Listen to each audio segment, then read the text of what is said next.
Okay buddies, episode की starting में सुबाकी शिकी से कह रहा होता है कि उसका जो मूव था वो काफी अच्छा था एंड वो इस चीज से इम्प्रेस हो गया है। लेकिन वो कहता है कि अब उसके सीरियस होने का समय है। तभी वो उस बॉक्स को खोल देता है और उस बॉक्स में से एक मोमोतारो निकलता है। शिकी ये चीज देखकर थोड़ा हैरान हो जाता है और वो सुबाकी से कहता है, क्या तुम्हारा दिमाग खराब हो गया है? सुबाकी शिकी को बेवकूफ कहता है। सुबाकी कहता है कि बेवकूफ लोग हमेशा अपने आप को बड़ा समझते हैं। सुबाकी शिकी को बताता है कि ये जो मोमोतारो है उसने खुद ही डिसाइड किया था पपेट बनने का एंड तभी ये मोमोतारो अपनी पावर्स का यूज करता है। इन पावर्स से शिकी को बहुत ज्यादा हैवी फील होने लगता है। सुबाकी ये भी बताता है कि जब उसका पपेट कोई मोमोतारो बनता है तब वो उनकी पावर्स का यूज कर सकता है। ये जो मोमोतारो है ये ऑक्सीजन में बैक्टीरियाज को मिक्स करके ऑक्सीजन का वेट चेंज कर देता है, जिससे आसपास की जो सराउंडिंग्स है वो सब भारी फील होने लगती है। ये जो मोमोतारो होता है ये बार बार एक ही लाइन दोहरा रहा होता है कि उसको डीमंस को खत्म करना है। सुबागिरी बताता है कि जब ये जिंदा था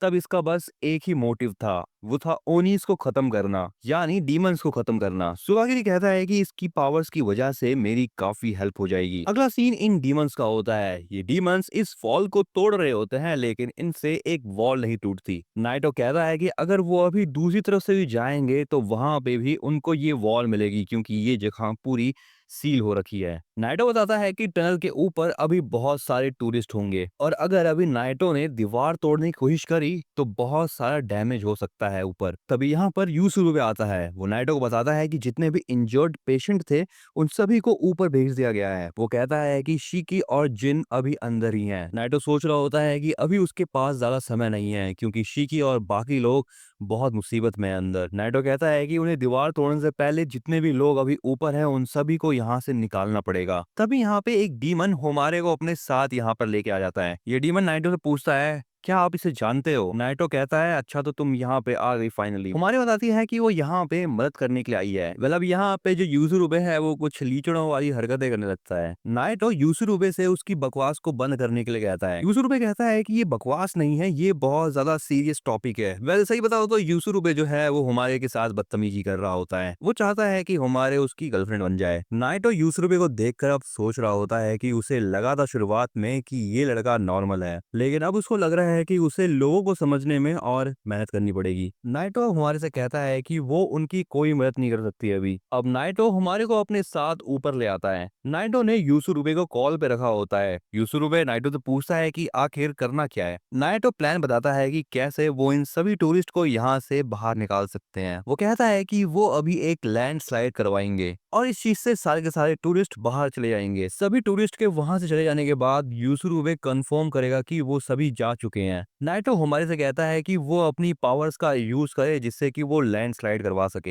हमारे इस चीज को करने से मना कर देती है, लेकिन नाइटो कहता है कि उसे चिंता करने की कोई जरूरत नहीं है क्योंकि वो यहाँ पर है। हमारे कहती है कि वो अपने पावर्स का यूज नहीं कर सकती है क्योंकि अभी उसका अपनी पावर्स के ऊपर कंट्रोल नहीं है सही से। नेटो उससे कहता है कि कोई बात नहीं है, वो ये चीज कहकर प्लान कैंसिल कर देता है। मतलब यहाँ पे नाइटो जो है वो हमारे को पूल से बाहर कर देता है। नाइटो हमारे से कहता है कि उसको अपने साथ ऐसे लोग नहीं चाहिए जो कि यूजफुल ना हो। हमारे कहती है कि उसको अपने पावर्स का यूज करने से डर लग रहा है। नाइटो कहता है कि डरने में कोई भी गलत बात नहीं है, गलत बात यह है कि तुम खुद को बदलना नहीं चाह रही। नाइटो बताता है कि वो ये बात जानता है कि हमारे ने अपनी पास्ट में क्या गलती करी थी। नाइटो बताता है कि सभी लोगों के साथ जो तुम्हारे साथ है उनके पास्ट में कुछ ना कुछ ऐसा हुआ है जिसका बोझ वो अभी तक उठा रहे हैं और वो सभी रासेत्सु एकेडमी में इसलिए आए हैं ताकि वो खुद को चेंज कर पाए। अब वो हमारे से पूछता है कि आखिर वो रासेत्सु एकेडमी में क्यों आई। हमारे बताती है कि वो एकेडमी में अपने ब्लड को कैसे कंट्रोल किया जाए ये सीखने के लिए आई थी।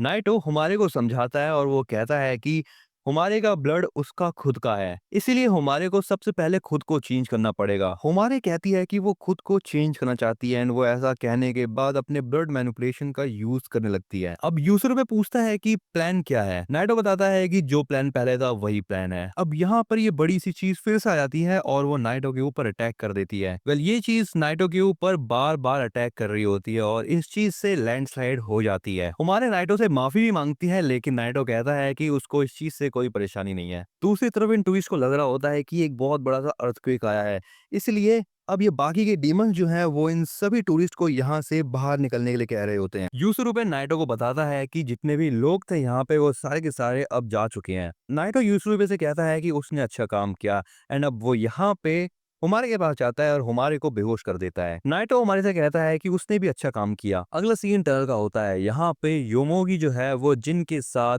फाइट कर रही होती है। जिन ये सोच रहा होता है कि उसको अभी दूर ही रहना चाहिए, लेकिन तभी वो यहाँ पे इस चीज के अंदर ट्रैप हो जाता है। योमोगी जिन से कहती है कि अब इस मोमेंट पे वो उसकी परमिशन के बिना बाहर नहीं निकल सकता। मतलब यहाँ पे योमोगी अपने पावर्स का यूज करती है और उस बॉक्स को छोटा करने लगती है। जिन कहता है कि वो यहाँ से बाहर निकल जाएगा, लेकिन योमोगी उस चीज को और भी ज्यादा छोटा करते जाती है। बट देखते देखते यहाँ पे जिन उस बॉक्स को तोड़ देता है।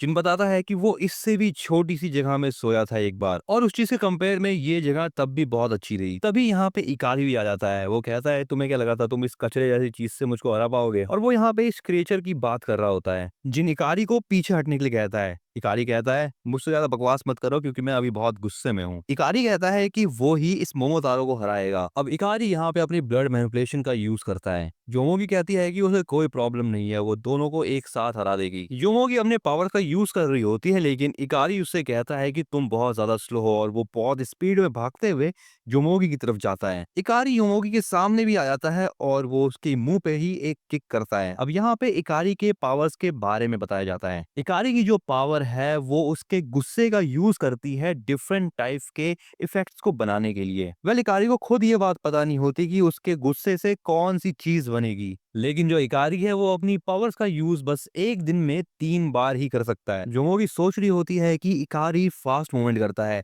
ये चीज उसके लिए दिक्कत पैदा कर सकती है बहुत। अब दूसरी तरफ नाइटो होता है जो कि अपने ब्लड पावर का यूज करता है और वो उस वॉल पे अटैक कर देता है। इकारी को बहुत गुस्सा आ रहा होता है क्योंकि ये जगह बहुत ज्यादा हिल रही होती है। मतलब यहाँ पे जो नाइटो है वो उस वॉल को तोड़ चुका होता है। नाइटो कहता है कि सबसे पहला काम है अपने साथियों को बचाना। जोमोगी देखती है कि अब पीछे उसके नाइटो खड़ा है एंड अब वो दोनों तरफ से घिर चुकी है। इकारी नाइटो से कहता है कि अभी उसको फाइट करने में मजा आ रहा था, इसलिए वो उसके फाइट के बीच में अभी ना आए तो बढ़िया रहेगा। नाइटो योमोगी से कहता है कि वो चुपचाप सरेंडर कर दे क्योंकि अब वो उसकी पावर्स को जान चुका है और अब वो यहाँ से भाग भी नहीं सकती।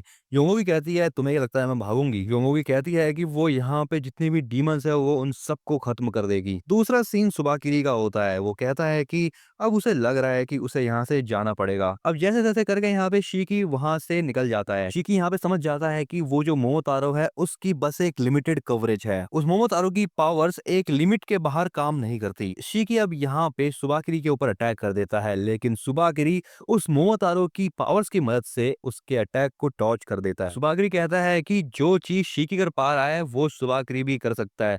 वो यहाँ की ऑक्सीजन का जो वेट है वो 100 गुना भारी कर सकता है, और ये जो चीज बन रही है वो एक लोहे की बॉल जैसी होगी। शीकी इस चीज को ऐसा समझ सकता है। ये बात कहने के बाद वो शीकी के ऊपर अटैक कर देता है इस चीज से। शीकी को इस चीज से यहाँ पे बहुत दिक्कत हो रही होती है। इस अटैक से शीकी के इंटरनल ऑर्गन्स डैमेज हो जाते हैं। सुबाकरी देखता है कि ये जो लड़का है वो बहुत वीक है और ये किशिन का बेटा है। शीकी को समझ नहीं आ रहा होता कि सुबाकरी किसकी बात कर रहा है। सुबाकरी बताता है कि जो किशिन था वो डीमन की हिस्ट्री में सबसे ज्यादा पावरफुल डीमन था और जो शीकी है वो किशिन का ही बेटा है। वेल इसी के साथ बड़ी यहाँ पर ये एपिसोड था एंड। तुम्हें एपिसोड कैसा लगा इस बारे में तुम कमेंट में जरूर बताना। इस वीडियो को लाइक कर देना और मैं तुम्हें मिलता हूँ नेक्स्ट वीडियो में।